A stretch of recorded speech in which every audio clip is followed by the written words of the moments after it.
No vídeo de aquisições que eu fiz recentemente, quando eu mostrei esse quadrinho aqui, um dos inscritos comentou pra mim que essa era uma obra que não tinha final. Aí quando eu li isso, eu fiquei meio desapontado, sabe? Porque na época eu tava na metade da leitura e ela tava acontecendo até que bem, né? O ritmo tava bom, tava interessante.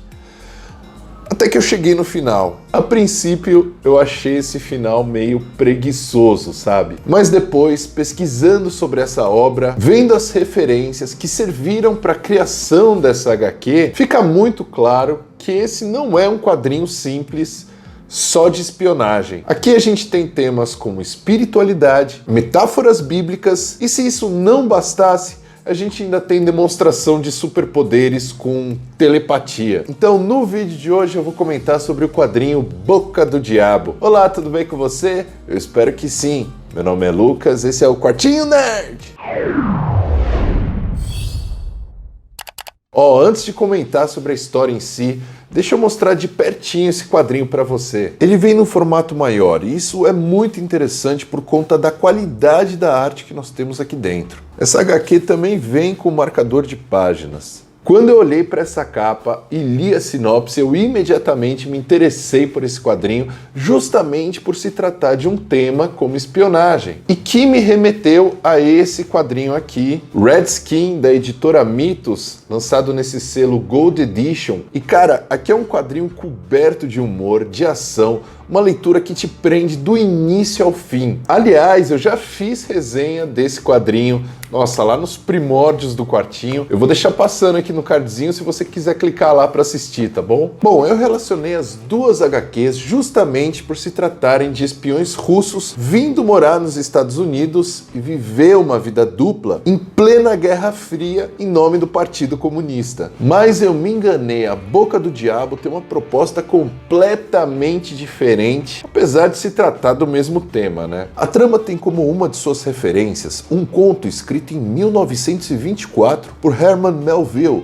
chamado Billy Budd. Nesse conto, o protagonista é um belo jovem marinheiro, possui uma espécie de gagueira quando se encontra em momentos de nervosismo. Durante uma viagem ao mar, o capitão do navio se sente atraído pelo bondoso marinheiro, mas Jimmy Legs, o contramestre, sente inveja de Billy e acaba jogando nele a culpa por incitar um motim. Quando Billy precisa se defender, ele não consegue proferir palavras. Devido a essa frustração, o belo marinheiro mata Jimmy Legs com um soco. Depois disso, infelizmente, o capitão condena Billy e ele é enforcado. Existem algumas interpretações desse conto relacionadas à Bíblia. Por exemplo, Billy Budd seria Jesus, Jimmy Legs seria Judas ou o Diabo e o capitão seria o Pôncio Pilatos. É uma metáfora bem interessante, né? Ela é meio fora dos padrões, digamos assim. Não é uma coisa muito nítida, sabe? Aqui na HQ a ideia seria mais ou menos essa. Tanto que em inglês a obra se chama Billy Budd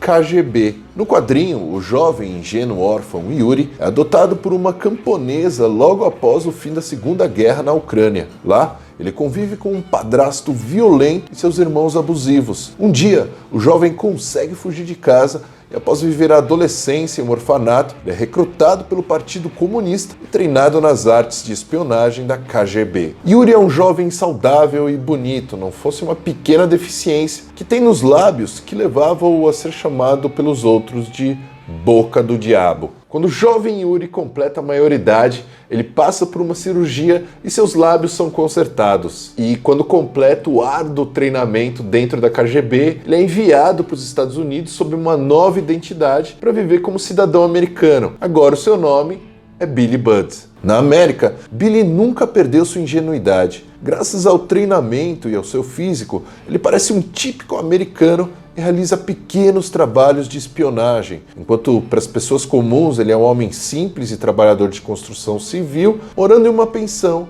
e com uma namorada. Um dia, durante seu trabalho nos arranha-céus de Nova York, Billy salva o seu colega, um índio, da queda certa. O chefe dos índios, que também trabalha ali, diz que ficou em débito de Billy por conta desse salvamento. A história até esse ponto é conduzida de uma forma muito interessante. E da arte, então, o que eu posso falar? Os detalhes do artista são de cair o queixo. E sem dúvida é a maior qualidade dessa HQ. Cada página é uma verdadeira obra de arte, que fez eu parar por vários minutos apenas contemplando a belíssima paisagem retratada pelo desenhista. Tempos se passam e o Billy acaba se acostumando e gostando dessa vida como cidadão americano. Só que vira e mexe, ele continua sendo requisitado pelos russos, até que um dia ele se cansa e resolve deserdar a pátria mãe. E mano, é claro que eles não vão deixar isso passar limpo e caçam o Billy de tudo quanto é jeito. A partir daqui a história acelera. Temos boas cenas de perseguição, como uma em um esgoto, que é o ponto alto do quadrinho para mim. E a tensão dessa cena é muito forte. Apesar de terminar de uma forma bem Deus Ex Machina, né? Mas isso foi totalmente proposital para encaixar na metáfora bíblica que o roteirista criou. Isso ocorre também na cena final, que tem como cenário a Catedral de St. Patrick, em Nova York. Eu não me canso de olhar os detalhes dessa arte, cara. É impressionante